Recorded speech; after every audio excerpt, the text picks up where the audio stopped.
Hello guys, welcome to drone academy. நம்ம இன்னைக்கு June 27, 28, 29 இந்த 3 நாட்களுக்கும் தேவையான கரண்ட் அஃபேர்ஸ் ஃபுல்லாகவே பார்த்தலாம். பாருங்கள், தமிழக மக்களை பிளவுபடுத்த முடியாது அப்படின்னு சொல்லிட்டு கொடுத்துருக்காங்க. பட் அது நம்ம டிஎன்பிசியில் இல்லை. டிஎன்பிசியில் இருக்க வேண்டியது இதுதாங்க. நோட் பண்ணுங்கள் கைஸ். தமிழ்நாட்டின் பொருளாதார சதவீத வளர்ச்சி வந்து பார்த்திங்கன்னா 9.69%. மற்ற மாநிலங்களை விட சிறப்பாக தான் இருக்குன்றாங்க. அப்போ ஜிடிபியில் நம்ம செகண்ட் பிளேஸில் இருக்கோம் இந்திய அளவில் அப்படின்ட்டு சொல்கிறாங்க. அப்போ நாட்டின் ஜிடிபியில் தமிழகத்தின் பங்கு 10% நீடித்துள்ளது. அதே மாதிரி சஸ்டைனபிள் டெவலப்மெண்ட் கோல்னு சொல்லுவாங்கப்பா. ஸோ நீடித்த நிலையான வளர்ச்சி அப்படின்னு சொல்லக்கூடியதில் நம்ம 3வது இடத்திலும், மருத்துவ குறியீட்டில் 3வது இடத்திலும் இருக்கோம் அப்படின்னு சொல்லியிருக்காங்க. நாட்டிலேயே அதிக தொழில்மயமாக்கப்பட்ட நகரமயமாக்கப்பட்ட மாநிலமாக தமிழ்நாடு வளர்ந்துள்ளது அப்படின்றதையும் குறிப்பிட்டிருக்காங்க. ஸோ இந்த நிலையான வளர்ச்சி குறியீட்டில் சஸ்டைனபிள் டெவலப்மெண்ட் கோலில் 17 கோல் இருக்குங்க. ஸோ ஐ திங்க் 13க்கு மேலே நம்ம என்ன பண்ணிட்டு 14க்கு மேலே நம்ம டார்கெட்டை அச்சீவ் பண்ணிட்டோம். இந்த வறுமை ஒழிப்பு, கல்வி அப்படின்னு சொல்லக்கூடியது எல்லாமே. ஸோ இன்னும் கொஞ்சம் தான் இருக்குது, அதையும் நம்ம பண்ணிவிடுவோம். ஸோ இதை எழுதி வச்சுங்க. கண்டிப்பாக இது கேட்குறதுக்கு வாய்ப்புகள் நிறையவே இருக்குங்க. நெக்ஸ்ட் ஒன், எஸ்சிஓ கூட்டத்தில் கையொப்பமிட இந்தியா மறுப்பு அப்படின்னு சொல்லியிருக்காங்க. ஸோ என்ன ஆயிடுச்சுன்னா, ஷாங்காய் கோஆப்ரேஷன் ஆர்கனைசேஷன் சொல்லக்கூடிய எஸ்சிஓ கூட்டமைப்பில் இந்தியா போய் பேசியிருக்காங்க. அப்போ வந்து பார்த்திங்கன்னா பாகிஸ்தான் பகல்காம் அட்டாக் எல்லாத்தையுமே சொல்லும் போது யாருமே அந்த சீனா யாரும் ஒத்துழைக்கல. அதனால் என்ன பண்ணிட்டாருன்னா, நான் கையெழுத்துலாம் போட மாட்டேங்க அப்படின்னு சொல்லிட்டு ராஜ்நாத் சிங் தைரியமாக சொல்லிட்டு வந்துட்டாருங்க. ஸோ அப்போ பாருங்கள், இதில் பங்கேற்ற நாடுகள் இந்தியா, ரஷ்யா, சீனா, Iran, Pakistan, Uzbekistan, Tajikistan, Belarus, இது எல்லாமே அந்த நாடுகள் வரிசையில் இருக்கும். கொஞ்சம் நோட் பண்ணி வச்சுங்க. இதுவும் கேட்கறதுக்கு வாய்ப்புகள் இருக்குது. சர்வதேச விண்வெளி நிலையத்தில் தடம் பதித்தார் சுபன்ஷா சுக்லக் அப்படின்னு சொல்லக்கூடியவர். கண்டிப்பாங்க. ஏன்னா ஆக்சிம் 4 திட்டம் நம்ம பார்த்து வச்சு 1984ஆம் ஆண்டு ரஷ்ய விண்கலத்தில் விண்வெளிக்கு சென்ற இந்திய வீரர் ராகேஷ் சர்மாவுக்கு பிறகு 41 ஆண்டுகள் கழித்து விண்வெளிக்கு செல்லும் 2வது இந்திய வீரர் யாருன்னு பார்த்தீங்கன்னா சுபன்ஷா சுக்லக் தாங்க. ஸோ பாருங்கள், இந்த இடத்துல ரொம்ப ரொம்ப இம்பார்ட்டன்ட்ங்க. ஏன்னா 14 நாட்கள் இருந்துட்டு வர போகிறாரு. இந்த கொஷின் கேட்கறதுக்கு எக்கச்சக்கமான வாய்ப்பு இருக்குது.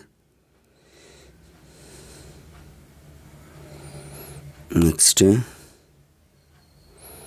ஆல்பாரு இதெல்லாம் வேண்டாங்க. எஸ், கல்வி பற்றி ஒரு ஆர்டிக்கல் கொடுத்துருக்காங்க. இது அப்படி ஜஸ்ட் நோட் பண்ணிட்டே வாங்க போகலாம். அனைத்து குழந்தைகளுக்கும் கல்வியை உறுதி செய்ய 2009ஆம் ஆண்டு இலவச மற்றும் கல்வி கட்டாய உரிமை சட்டம் கொண்டு வரப்பட்டது. First point. தேசிய கல்விக் கொள்கை 2020. சம்கரா சிக்ஷா திட்டம் எனப்படும் ஒருங்கிணைந்த கல்வி திட்டம் பள்ளி கல்வியை முழுமையான ஒருங்கிணைந்த அணுகுமுறையுடன் வழங்கும் மத்திய அரசு திட்டம். அப்போ சம்கரா சிக்ஷா திட்டம் யாருதுன்னா மத்திய அரசு. என்ன சொல்கிறாங்கன்னா சம்கரா சிக்ஷா திட்டத்தில் அதுதான் உங்களுக்கு கொடுத்துருக்காங்க. அடிப்படை எழுத்தறிவு, எண்ணறிவு, குழந்தைகள் 3ஆம் வகுப்புக்குள் எழுதவும் படிக்கவும் கற்றுக்கொள்வது, கணித திறன்களை பெறுவது உறுதி செய்தல், இது எல்லாமே வந்து பார்த்திங்கன்னா சம்கரா திட்டத்தின் கீழ் செயல்படுத்தப்படும் அப்படின்னு சொல்கிறாங்க. ஆனால் நிதி உதவி மட்டும் 60-40ங்க. ஏன்னா பார்த்தீங்கன்னா நிதி உதவி 60% மத்திய அரசும் 40% மாநில அரசும் ஏற்கும் அப்படின்னு சொல்கிறாங்க. பட் 40% தராமல் இருக்காங்க, 60% தராமல் இருக்காங்க. அதை பற்றி பிரச்சனை போயிட்டுருக்கு. நெக்ஸ்ட்டுங்க, இன்றைக்கான திருக்குறள் பாருங்கள். எண்ணிய எண்ணியாங்கு எய்துப எண்ணியார் திண்ணியார் ஆக பெறின். எண்ணியவர் உறுதியுடையவராக இருக்க பெற்றால் எண்ணியவற்றை எண்ணியவாறே அடைவார். நீங்கள் ஒரு விஷயம் செய்ய போகிறீங்கன்னு நினைக்கிறீங்கன்னா அதில் உறுதியாக இருந்தீங்கன்னா அது நீங்கள் நினச்ச மாதிரியே வந்து என்ன பண்ணுறீங்க, அடைஞ்சிடுவீங்க அப்படின்றத திருவள்ளுவர் சொல்லியிருக்காருங்க.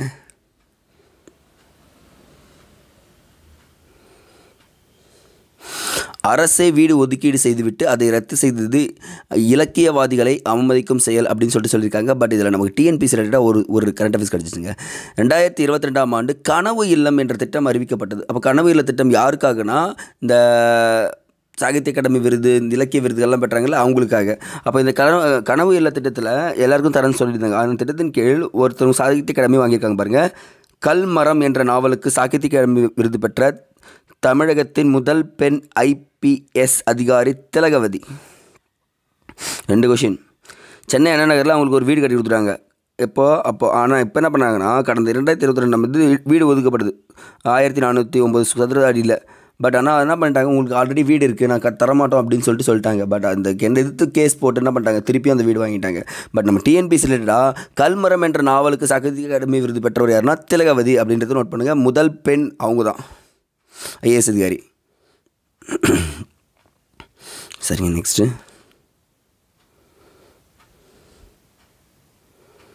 இதெல்லாம் ஸ்கிப் பண்ணிக்கலாம்.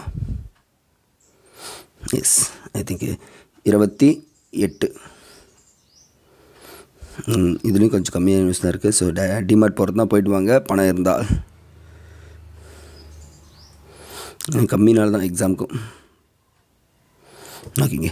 ஆப்ரேஷன் G7 அப்படின்னு சொல்லிட்டு கொடுத்துருக்காங்க. G7 வந்து பார்த்திங்கன்னா கண்டிப்பாக உச்சி மாநாடுகளை பற்றி ஒரு கொஷின் இருந்துகிட்டே இருக்குது.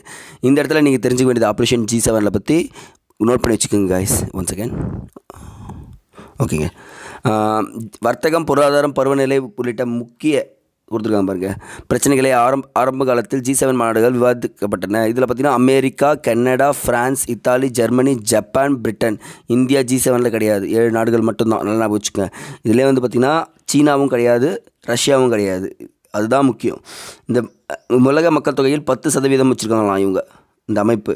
அதே பாருங்கள், உலக மொத்த சொத்து மதிப்பில் 50% சொத்துக்கள், உலக ஜிடிபியில் 44% ஜிடிபி அவங்க தான் வச்சுருக்காங்கன்றாங்க. ஸோ இதெல்லாமே கொஷின் கேட்கறதுக்கும் வாய்ப்பு இருக்குங்க. Japan, Italy. அப்போது 2023 ஜப்பான், 2024 இத்தாலி, 2025 கனடா. அவ்வளோதான் உச்சி மாநாடு. கேட்குறதுக்கு வாய்ப்பு இருக்கா பாருங்கள். மேட்ச் தான் ஃபாலோவிங்கில் இத்தாலி, ஜப்பான், இத்தாலி, கனடா ஆகிய நாடுகளில் நடைபெற்றது. இதுதான் கேட்பாங்க டிஎன்பிசியில். கண்டிப்பாக கொஷின்ஸ் இருக்குங்க டிஎன்பிசி குரூப் 4. நோட் பண்ணி வச்சுங்க. தெரிதலும் தேர்ந்து செயலும் ஒருதலையாய் சொல்லலும் வல்லது அமைச்சு. அமைச்சுன்னு சொல்லியிருக்காங்க. ஆராய்தலும் அதற்குரிய வழிகளை ஆராய்ந்து செய்தலும் துணிவாக கருத்தை சொல்லுதலும் வல்லவன் அமைச்சு. ஒரு தப்புனா அழகாக அரசர்கிட்ட இது தப்பு அப்படின்னு சொல்லக்கூடியவர் தான் என்னது அமைச்சர் அப்படின்னு சொல்லிட்டு சொல்லியிருக்காங்க. அதுவும் ஆராய்ந்து செய்ய வேண்டும். ஓகேங்க. பொதுத்துறை வங்கிகள் தாராளமாக கடன் வழங்க வேண்டும். ஓகே, கொடுத்துட்டாலும் அப்படின்ற மாதிரி இருந்தது. பட் ஆனால் நீங்கள் இந்த எல்லா ஸ்கீமையும் எழுதி எப்போ ஸ்டார்ட் பண்ணாங்கிறது எழுதுங்க. கடன் அட்டை, பிரதமரின் முத்ரா திட்டம், பிரதமர் ஜீவன் ஜோதி யோஜனா, பிரதமர் சுரக்ஷா பீமா யோஜனா, அடல் ஓய்வூதிய திட்டம். இந்த திட்டங்கள் வந்து பார்த்திங்கன்னா எழுதிடுங்க. எழுதி எப்போ ஸ்டார்ட் பண்ணாங்க, எதுக்காகன்றதை போட்டு வச்சுங்க. கண்டிப்பாக சென்ட்ரல் கவர்மெண்ட் ஸ்கீம்லேருந்து ஒரு கேள்வி இருக்குது. அது வாட் இஸ் வாட்னு இருக்கும். மேபி இதுவும் இருக்கலாம். எது கரண்ட் எண்டில் இருக்கோ அதான் கேட்பாங்க. காலை உணவு திட்டத்துக்கு 1000 மெட்ரிக் டன் ரவை சேமியா அப்படின்னு சொல்லிட்டு சொல்லியிருக்காங்க. பட் நமக்கு எக்ஸாம் ரிலேட்டடாக கடந்த 2022 செப்டம்பர் மாதம் என்ன ஆயிடுச்சு பார்த்தீங்கன்னா காலை உணவு திட்டம் செயல்படுத்தப்பட்டது அப்படின்னு சொல்கிறாங்க. இது மட்டும் நோட் பண்ணுங்கப்பா. 600 கோடி தான் கேட்டாங்கன்னா அப்படியே மார்க் ஈஸியாக போட்டுடலாங்க. ஸ்கிப் பண்ணிக்கலாம். ஓகே, ஐ திங்க் இது முடியுதுன்னு நினைக்கிறேன். டைரெக்டாக இப்போ 29 போயிடலாம்.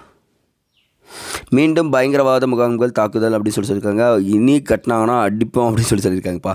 விண்வெளி வீரர் சுக்லாவுடன் கலந்துரையாடிய பிரதமர் மோடி அப்படின்னு கொடுத்துருக்காங்க. பூமியிலிருந்து 400 கிலோமீட்டர் உயரத்தில் சுற்றி வரும் சர்வதேச விண்வெளி நிலையத்தில் உள்ள சுபன்ஷா சுக்லாவுடன் பிரதமர் மோடி காணொலி வாயிலாக கலந்துரையாடினார். 16 நிமிஷம் பேசினாங்க. அப்போ பயங்கரமாக பேசியிருக்காங்க. அது மட்டும் இல்லாமல் கடைசியாக ஒரு வார்த்தையை சொல்லிட்டு வச்சிட்டார். பாரத் மாதா கே ஜெய் அப்படின்னு சொல்லிட்டு 2 பேருமே பேசி முடிச்சிட்டாங்க. அது ஒரு நல்ல தருணம் பாருங்கள். ஒரு நம்ம இந்தியர் சர்வதேச அளவில் பேசப்படக்கூடிய ஒருத்தராக இந்தியா கால் தடம் பதிச்சிடுச்சு. நெக்ஸ்ட்டு இதெல்லாம் படிக்கலாம். கிரிட்டிக் நியூஸ் எடுத்துடலாங்க. கனவு இல்ல திட்டம் 2 ஆண்டுகளில் 72,000 வீடுகள் கட்டுமானம் நிறைவு அப்படின்னு சொல்லியிருக்காங்க. உண்மைங்க. குடிசை இல்லா தமிழ்நாட்டை உருவாக்க வேண்டும் என்ற இலக்குடன் கிராமப்புறங்களில் குடிசை இல்லா வீடுகளுக்கு பதிலாக 8 லட்சம் கான்கிரீட் வீடுகள் கட்டித்தரப்படும் என அறிவிக்கப்பட்டது. ஸோ இந்த வருஷம் 1 லட்சம் வீடுகள் சொல்லியிருக்காங்க. இதை பற்றி நம்ம நிறையவே பேசிட்டோம். பட் எங்கெல்லாம் வருதோ ரீகால் பண்ணிட்டே வரேன், நீங்கள் கவனிச்சிட்டே வாங்க. ஏன்னா நியூஸ் பேப்பர் ரீடிங்கிறது கண்டிப்பாக இருக்கணுங்க டிஎன்பிசியில். அது இன்டர்வியூ வரைக்கும் உங்கள் லைஃப்பில் ஏதோ ஒரு மூலையில் ஹெல்ப் பண்ணுன்றது சொல்லிடலாங்க. இந்தியாவில் தடுப்பூசி பெறாத குழந்தைகளின் விகிதம் சரிவு. ஓகேங்க, இது ஒரு அவேர்னஸாக கொடுத்துருக்காங்க. இந்த ஆர்டிக்கல் நான் அனுப்புகிறேன், கொஞ்சம் எல்லாருக்குமே அனுப்புங்க. தடுப்பூசி போட சொன்னாங்கன்னா தயவு செஞ்சு போய் போட சொல்லுங்கள். அது வந்து பார்த்திங்கன்னா எல்லாருக்குமே ஹெல்ப்ஃபுல்லாக இருக்கும் குழந்தைங்களுக்கு ஃப்யூச்சரில். ஓகே கைஸ், ஐ திங்க் இன்றைக்கி நியூஸ் பேப்பர் ஃபுல்லாகவே இவ்வளோ தான் முடியுது. அடுத்த வீடியோ பதில் சந்திக்கலாம். நன்றி.